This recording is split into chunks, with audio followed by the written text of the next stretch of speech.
देखिए, कई बार ऐसे सेंटेंस आते हैं जब जब हमें ऐसा लगता है कि सब्जेक्ट क्या है ना, सब्जेक्ट नहीं दिखाई देता, और हमें किसी पर्टिकुलर चीज़ की लोकेशन बतानी होती है या टाइमिंग बतानी होती है।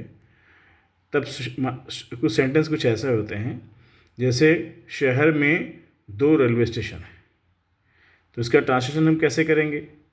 There are 2 railway station in the city.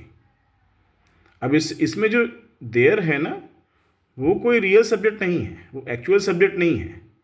Actual subject तो है 2 रेलवे स्टेशन। तभी आप देखिए जो यहाँ पे क्रिया लगाई गई है वो आर लगाई गई है, क्योंकि रेलवे स्टेशन जो हैं 2 हैं। तो जो एक्चुअल सब्जेक्ट है वो है 2 railway stations. In the city क्या है? लोकेशन है। इसका मैंने क्या किया है, सब्जेक्ट स्ट्रक्चर जो है मैंने एक साथ ही लिख दिया है। There is are was were will be के बाद सब्जेक्ट है ना, सब्जेक्ट यहाँ पीछे है, देखिए है ना, हमेशा सब्जेक्ट आगे रहता है, यहाँ पे ये सब्जेक्ट पीछे है। तो इज आर का यूज़ कहाँ करेंगे हम? प्रेजेंट में यूज़ करेंगे, प्रेजेंट में यूज़ करेंगे, प्रेजेंट इंडेफिनिट में, ठीक है। वाज वर का यूज़ कहाँ करेंगे हम? इसको यूज़ करेंगे हम पास्ट इंडेफिनिट में। और विल बी, शैल भी नहीं रहता, केवल विल बी रहता है, हम यूज़ करते हैं फ्यूचर में। तो जैसे देखिए सेंटेंस हमने लिखा, there are 2 railway stations in the city. तो इसमें देयर क्या है?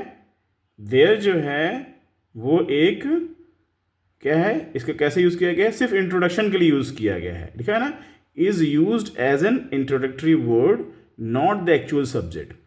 देयर कोई सब्जेक्ट नहीं है, एक्चुअल सब्जेक्ट नहीं है, it is only an introductory word, right. फिर आर है। आर क्यों यूज़ किया गया है? ये क्या है, एक ये are is the real agreeing verb with the plural subject.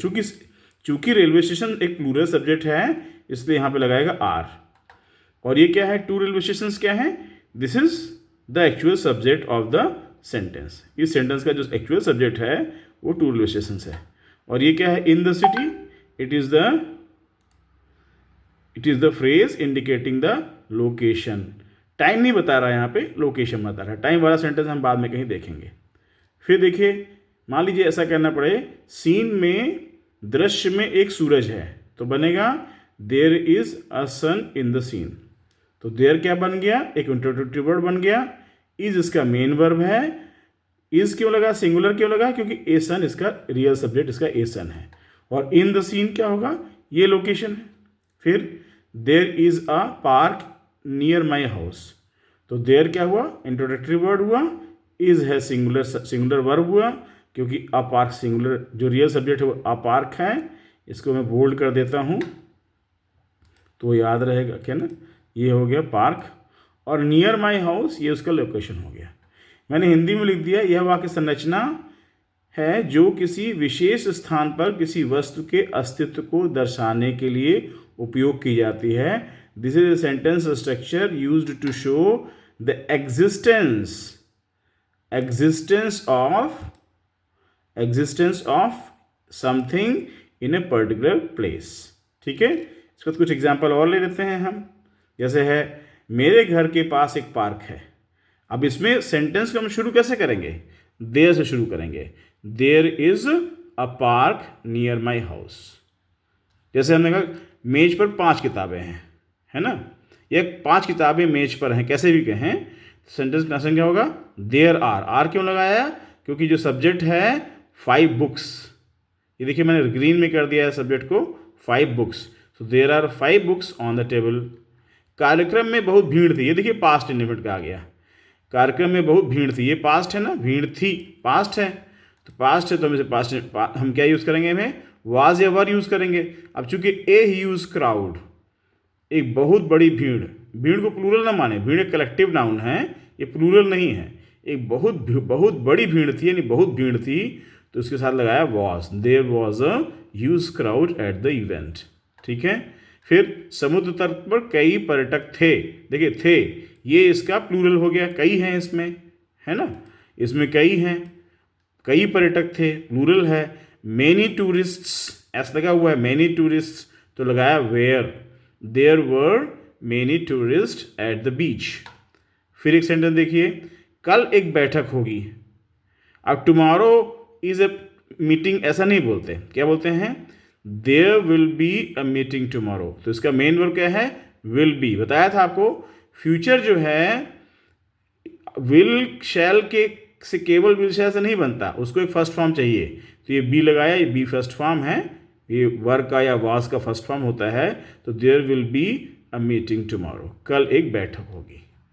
अब देखिए जो सीन आपको दिया था सुबह, ये सीन दिया था आपको, तो इसको आपको इसी स्ट्रक्चर से आप पूरे एक ही स्ट्रक्चर का यूज़ करके पूरे सीन का आप एक्सप्लेनेशन कर सकते थे, है ना। मेरा हाथ दर्द कर रहा है तो बस जल्दी से समझा देता हूँ।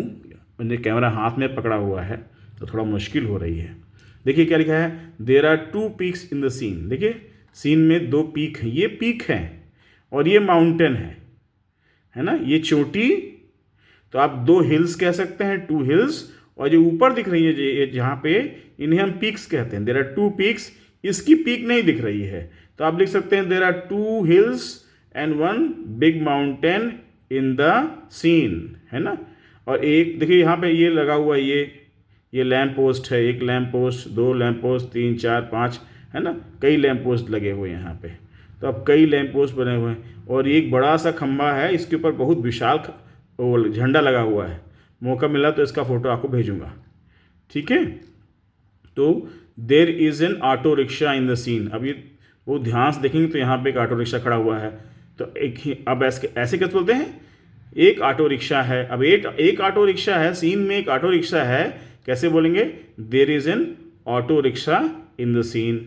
देर are 2 people in the scene. देखिए यहाँ ध्यान से देखिए, 2 लोग हैं। हिंदी में कैसे बोलेंगे? सीन में 2 लोग हैं।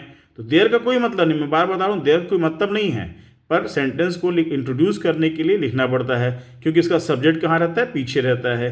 इसका सब्जेक्ट क्या है? 2 people. There are 2 people in the scene. There is 1 mountain in the scene. देखिए माउंटेन दिखा रहा है, ये वाला माउंटेन, इसका पीक नहीं दिख रहा है ना। There is 1 mountain in the scene.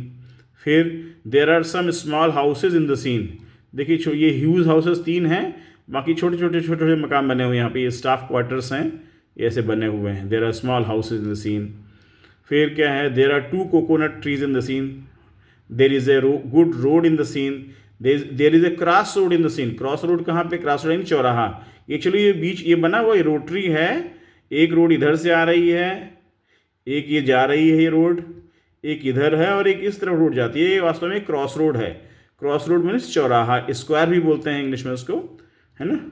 There is a cross road in the scene. There is a bifurcation. Bifurcation अगर यहाँ से आप देखते हैं तो ऐसा लगता है कि ये बाइफर्केट हो रहा है, वास्तव में बाइफर्केशन नहीं है, ये चौराहा ही है। पर अगर मान लीजिए कोई रोड